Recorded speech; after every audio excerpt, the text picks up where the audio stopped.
Hey guys, what's going on? This is John Rivera from the Solid State Gamer bringing you guys another quick look video. This time around, we're going Sega Saturn still, and this time around we're going to be looking at Galaxy Force 2 for the system. And as you can see, I've got my Action Replay Forum Plus version 2.02 cartridge in because this is a Japan-only title. So this game falls under the Sega Ages banner, much like Space Harrier, Afterburner, and Outrun. And the reason why is because this game is actually a port of the original Galaxy Force 2, the arcade game that came out in 1988. And that's just a little notification saying that you need 4 megabytes of expandable RAM to run this game. So this Sega Saturn port actually came out in 1998, 10 years after the game's initial release in the arcade.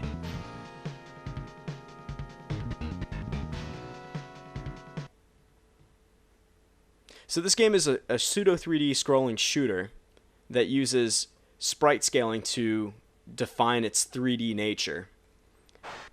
And it was a big hit in the arcade when it came out in '88. I distinctly remember the arcade cabinet and playing the title back in the day when I was still living in Puerto Rico. It was a pretty unique setup. Very different from the other arcade cabinets that were just long, tall, pretty much kiosks. This cabinet was different in the sense that it was actually designed after a fuselage or a cockpit, and it had like this weird little ornate display where it was kind of fenced off by like velvet ropes.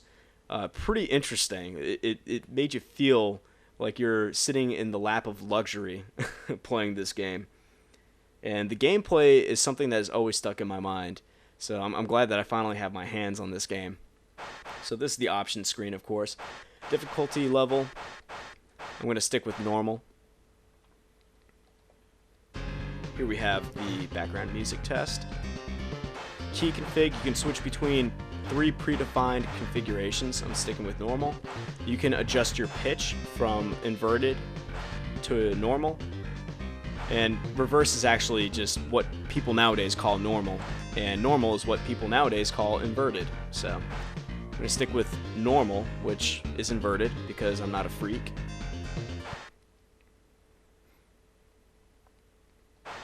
But yeah, many fond memories of playing this game. Let's get a lowdown on the story. So, yes, this is all in Japanese, of course. So basically the premise of this game is that the Fourth Empire, an evil organization on the outer reaches of the galaxy, launch an onslaught, destroying planets within the galaxy, and the Space Federation, which is in charge of keeping the peace, launches the mercenary fighter squad called Galaxy Force to take on the enemy and pretty much bring peace to the galaxy. Pretty simple, right? Model play, that's just a demonstration mode where the computer plays the game. Nothing really special.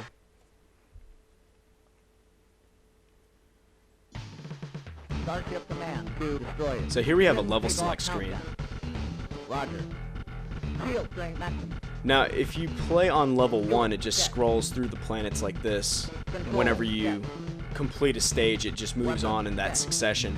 Now, you can start on these other planets, but it's not recommended. In fact, this level select screen kind of breaks the difficulty balance of the game because this level is actually significantly more easier than this one. And obviously it goes in a gradient. So we're going to go with the first level. And as you can tell with the voice quality, it's just as bad and just as grainy as it was in the original arcade version. Another difference, obviously, it's loading off of a CD as opposed to loading off of a PCB board. So here we have the main game. And like I said, sprite scaling, pseudo 3D. Now from the outset you have 2 weapons. Right now I'm perpetually firing my laser cannons akimbo. Even though they look like pellets, believe me, it's a laser cannon. I'm about to get a power-up that's going to enhance the properties of my missile. Now the missile is a lock-on feature. Basically, anything that your white reticle that you can see right here, the white square, anything that the reticle paints, it gets painted in a reticle that flashes white and red whenever you launch a missile at it. And it's something that's not really easy to explain through the gameplay. I mean, I guess you gotta feel it, because it's not really explained to the player. Obviously, you can't figure it out through the manual documentation because it's all in Japanese, but it's something you just have to feel in-game in order to master, I suppose. As you can see, I'm having to navigate these sheer, sharp turns, and I'm doing that by controlling my throttle speed by pressing the shoulder buttons. There we go, the enemy core. Each stage has a planet core for the base that you have to destroy in order to move on to the next mission. There are two ways you can die in this game. A, by taking too many hits, and B, by running out of energy. Now, as you can see, I have over 1,000 energy, which is good, but it goes down at an alarming rate. So, the key to this game, the objective of this game is to defeat the core and destroy as many enemies as possible to get a high score, but the method in order to get far in the game is to not only destroy as many enemies as possible, but do it as quickly and as efficiently as possible without getting hit. Because getting hit and taking damage doesn't just hurt your shield and your ship, it also slows you down considerably. So you want to let that happen? Not at all. Now, the power-up enables me to target many more enemies at one time. Shoot. The music is fantastic in this game. The music in this title has like a real jazzy flair to it. I love it to death. And so did celebrities too. For example, Diane Ross and Michael Jackson both had Galaxy Force 2 cabinets in their homes. And admittedly, Michael Jackson was a huge Sega fan. The reason why Michael Jackson's Moonwalker only debuted on the Mega Drive or Genesis and did not appear on the Super Nintendo. He had a love for Sega. Can't deny that. He also composed a lot of the music for Sonic the Hedgehog 3, though he wasn't credited for it. A lot of people don't know that for some reason. There we go. Oh, no, no good, no good. This game is actually very difficult.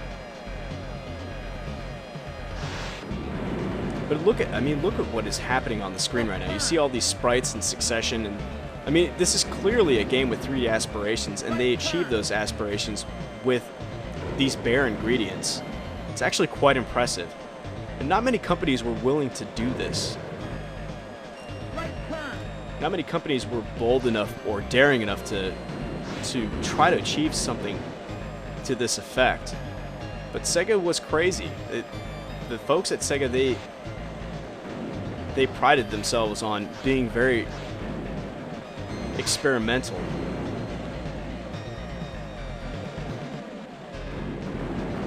Come on, come on, come on.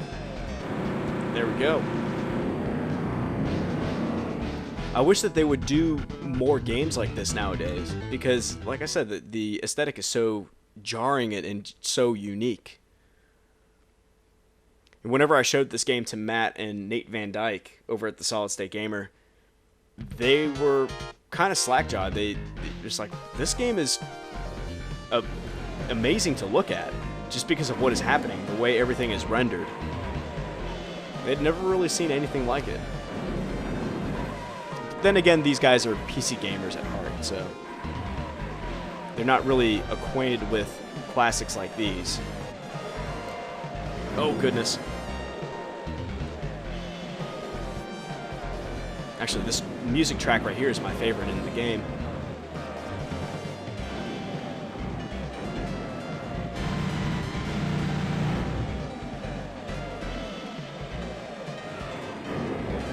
Oh, I almost bought the farm back there.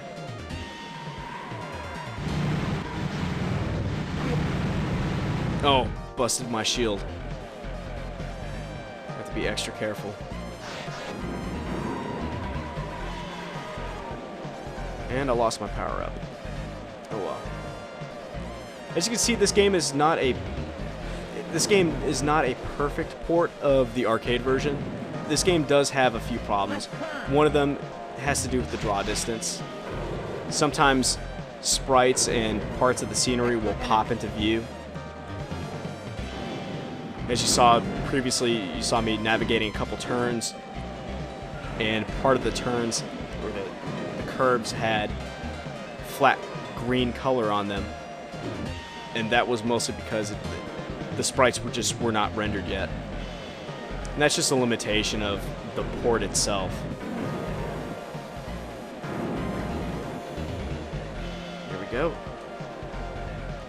Also, you notice when things get crazy, the frame rate drops below 30 frames. That's one of the big differences between this version and the arcade. The arcade version ran at its liquid smooth 60 frames per second. This version does not. It caps at 30 frames per second, and I understand why. It's a lot of stuff being rendered on the screen at one time. And even though this console was made specifically for sprite-based gaming, this game is pretty advanced, even for the Saturn.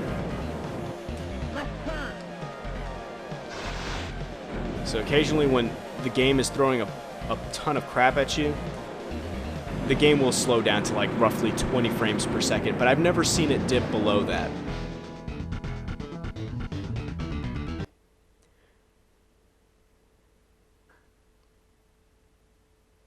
Alright, making it on to the next stage. So, I highly recommend this game. This game is actually a load of fun. It's closer to the arcade games than other ports have been in the past. There have been ports to the Sega Genesis, the Amstrad CPC, the ZX Spectrum, and a few other systems, but those ports, the hardware was just not there for those ports. So the game sucks on those platforms. Even on the Sega Genesis one, the Sega Genesis version is so terrible. I remember playing that when I was younger, and I'm just getting rocked right now. There we go. Oh, Gundams! Being attacked by Gundams. I remember playing the Genesis version, like I said, when I was younger, and hating it. Because it was just so inferior. It was almost laughable that they tried to make a version of Galaxy Force 2 for the Genesis. But at the time, I had no idea. I didn't really have any knowledge about hardware and software and stuff like that. So I didn't realize that the Genesis hardware was just not capable of doing what the Sega Y board for Galaxy Force 2 Arcade was capable of doing. So I had unrealistic expectations back then. And I've always wanted to be able to play this game at home, but didn't want to settle for a lackluster port. And little did I know that this game existed, the Sega Saturn release. Now there are other versions of the game that have come out since this port's release. Goodness gracious, I'm getting rocked. I apologize for the shoddy gameplay. Come on, come on, come on. Yes, there we go.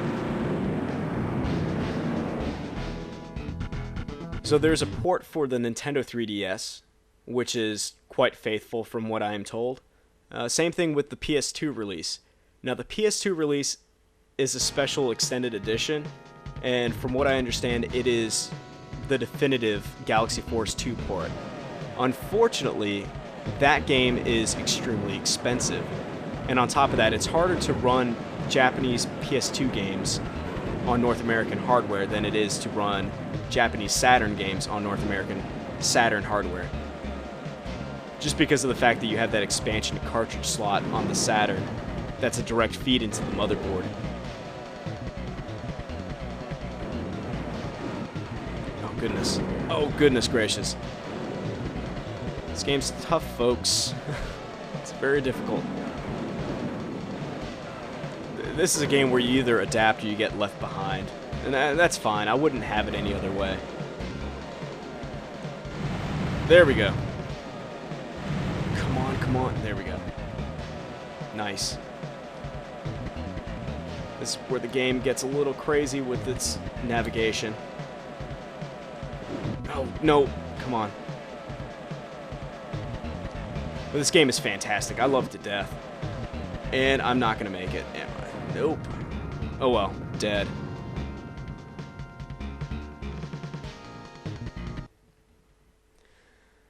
Oh well. As you can see, I've been playing this game quite a bit. But yeah, that was a quick look into Galaxy Force 2 for the Sega Saturn, a Japan-only release that I highly recommend. If you guys are not familiar with Galaxy Force 2, and you guys saw this gameplay, trust me, it is worth it. You could probably find the game for around $40 to $50, but if you're not willing to spend that much money on a Sega Saturn title, then I suppose the next best thing would be to get the 3DS version if you have that portable system. Don't get the PS2 version unless you're made of money and you have a way of playing import games on your PS2. But I would say that the best logical step would be to buy this version.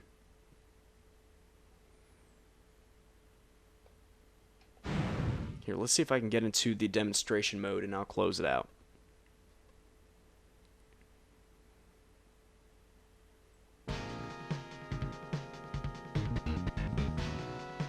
Yeah, but this is a solid game with a lot of replayability too. I mean, it is a short game, but it's all about that score attack. Anyway, that pretty much does it for this quick look into Galaxy Force 2 for the Sega Saturn. Thank you guys so much for joining me, and I hope you guys join me for future installments of the Quick Look series. This is John Rivera from the Solid State Gamer signing off, saying thank you guys very much for watching, and if you guys have any comments or suggestions or general criticisms, be sure to comment below this video on YouTube.